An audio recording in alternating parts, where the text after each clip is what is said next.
चाहूंगा कि इससे वो प्रकाश डालें, क्योंकि डॉक्यूमेंट्री एविडेंस इनके पास में है जो स्फोटक है। और ये अगला 5 मिनट, 7 मिनट, 10 मिनट आपको हिलाएगा जरूर कि ये। और इंडिया ऑन लीज, हम कैसे लीज पे हैं, हमारी आजादी क्या है, एक संक्षिप्त में वो उस पर प्रकाश डालें। ये कैमरा बंद करिए। कॉमन कमीशन है हमारे देश की, क्या है कि जो 15 अगस्त 1947 आया तो एक समझौता हुआ पंडित नेहरू और माउंटबेटन के बीच में।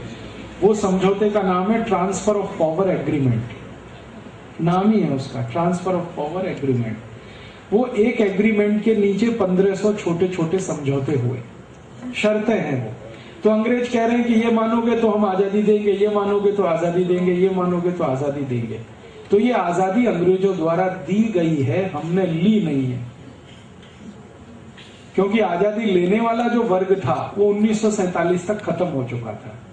आजादी लेने वालों का वर्ग था भगत सिंह का, ऊधम सिंह का, चंद्रशेखर आजाद का, अशफाक उल्लाह का, तात्या टोपे का, नाना साहब पेशवा का।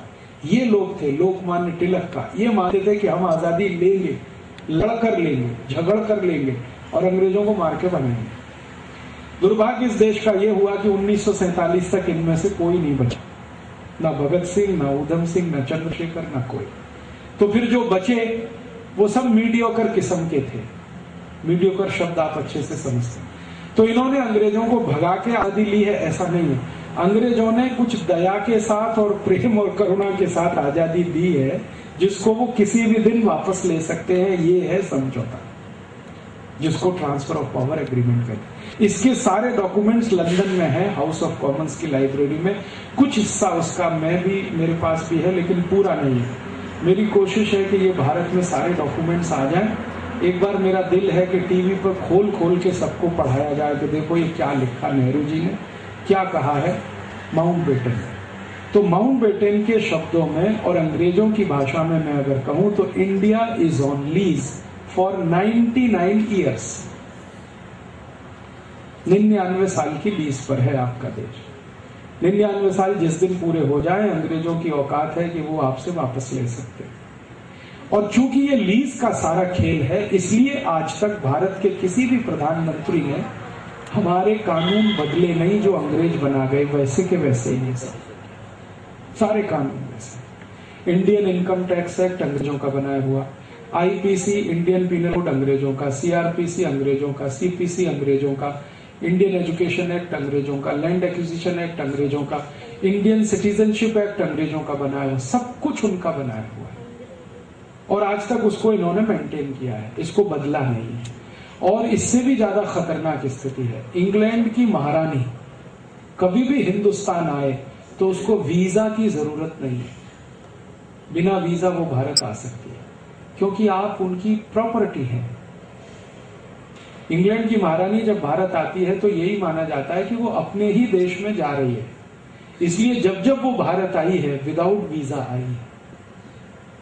वैसे तो उसको पासपोर्ट भी नहीं लगता, यूरोप में बिना पासपोर्ट के वो जा सकती है, लेकिन भारत आने के लिए उसको भारत सरकार की परमिशन की जरूरत नहीं है। वो कल फोन उठा के भारत के प्रधानमंत्री को कहे कि मैं भारत आना चाहती हूं, तो किसी प्रधानमंत्री में दम नहीं है ये कहे कि नहीं आप मत आइए। अब मैं एक घटना सुनाता हूं। इंद्र कुमार गुजराल इस देश में प्राइम मिनिस्टर थे और जलियांवाला बाग हत्याकांड का एक महत्वपूर्ण साल आया था उस समय। जलियांवाला बाग हत्याकांड आप जानते हैं 1919 में हुआ था, तो उसका एक महत्वपूर्ण साल आया था। उसी समय रानी ने कहा कि मैं आना चाहती हूं। तो इंद्र कुमार गुजराल पर दबाव डालने के लिए मैं और बहुत सारे लोग गए थे दिल्ली। उस समय मैं इलाहाबाद में रहता था, और ये कहने के लिए कि मत आने दो इसको, क्योंकि यही वो है जिसने जलियांवाला बाग कांड करवाया था। इसी रानी के आदेश पर गोली चली थी और डायर ने हजारों लोगों के ऊपर गोली चलाई थी, जिसमें से सैकड़ों मारे गए। तो इंद्र कुमार गुजराल ने टका सा जवाब दिया था कि मैं ये नहीं रोक सकता, वो आएगी तो स्वागत ही करना है उसका। वो आई, पूरी भारत सरकार उसके स्वागत में लगी। वो रानी गई, अमृतसर गई और जखे हुए माने जख्म हमारे जो उसने कुरेदे वहां जाकर, और उसने अखबारों में स्टेटमेंट दिया कि मुझे नहीं लगता कि जलियांवाला बाग में कुछ गलत हुआ। जब कोई राजा होता है और कोई प्रजा होती है तो कई बार प्रजा के ऊपर दंड देना पड़ जाता है। तो हमने कहा बात खत्म हो गई। अब आप हमेशा उसको याद करते रहें, ये आपकी प्रॉब्लम है, मेरी नहीं है। ये उसका अमृतसर के पत्रकारों को दिया हुआ बयान था, ये छपा अखबारों में। हम लोगों को इतना गुस्सा आया, हमने कहा कि ये इंद्र कुमार गुजराल का मुंह काला करेंगे, तो पुलिस को भनक लग गई और हम लोग सब अरेस्ट हो गए। वरना हम मुंह काला करने के लिए ही जा रहे थे उस दिन दिल्ली में, कि ऐसा हरामखोर प्राइम मिनिस्टर है जो देश की इज्जत और सम्मान को दांव पे लगा के बैठा। अब इंद्र कुमार गुजराल रिटायर हैं, अब हम उनको मिलते हैं कभी भी दिल्ली में, तो वो मुझे कहते हैं कि आप भी प्राइम मिनिस्टर हो जाओगे तो यही करोगे, आप भी कुछ नहीं कर सकते, क्योंकि कानून से हम बंधे हुए हैं। वो कानून वही है, इंडिया इज ऑन लीज। तो मैं कहता हूं खुल के कहो इसको देश में, तो कहते हैं नहीं कह सकते। क्यों नहीं कह सकते? बगावत हो जाएगी। तो हो जाने दो बगावत, 1857 में हुई थी, और एक बार बगावत हो जाएगी। कम से कम दूध का दूध, पानी का पानी तो हो जाएगा। ये अधकचरे हम लटके हुए तो नहीं रहेंगे। तो उनका इतनी हिम्मत किस में है आज? ये है। अब हमारे यहाँ इतनी खराबी है इस लेवल पे कि सुप्रीम कोर्ट का कोई जज, हाई कोर्ट का कोई जज ऐसा कोई फैसला दे जिसका कानून भारत में ना हो, तो हमेशा वो लंदन के फैसले को ही आधार बना के जजमेंट देता है।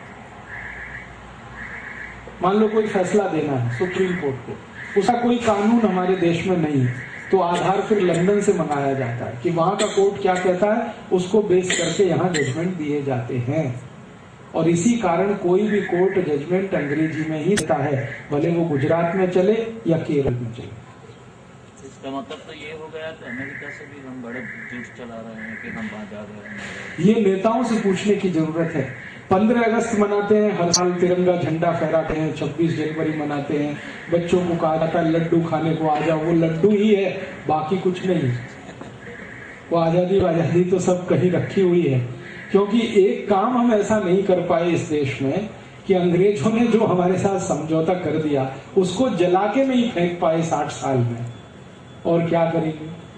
वो समझौते की कॉपी यहाँ कुछ है, कुछ लंदन में पड़ी हुई। वो कर देंगे क्लेम किसी दिन, तो आप क्या करेंगे?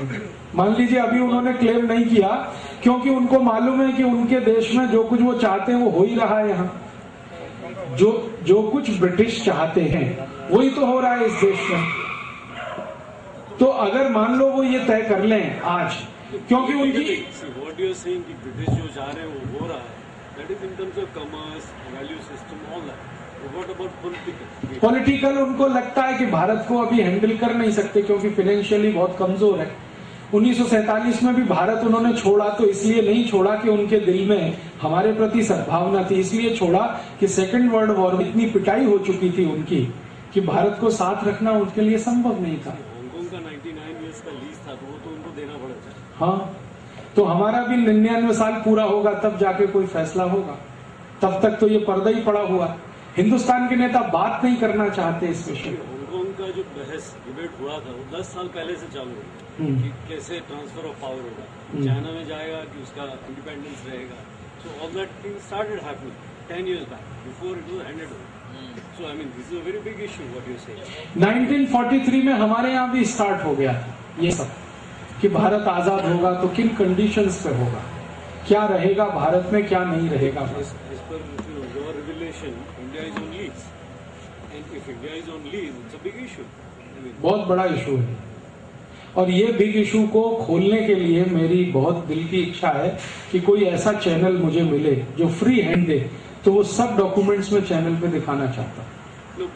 या तो भारत सरकार डिनाई करे कि ये डॉक्यूमेंट्स झूठे हैं, तो ब्रिटिश गवर्नमेंट के सामने हम बात करें कि आपके यहाँ रखे हुए अगर डॉक्यूमेंट झूठे तो आप कहो कि ये झूठे हैं। आपने कोई चैनल से बात किया है इस पर? किया था ना, आस्था चैनल से। थोड़े दिन उनके यहाँ कुछ डॉक्यूमेंट्स दिखाया, उसी में उनको पसीना आ गया।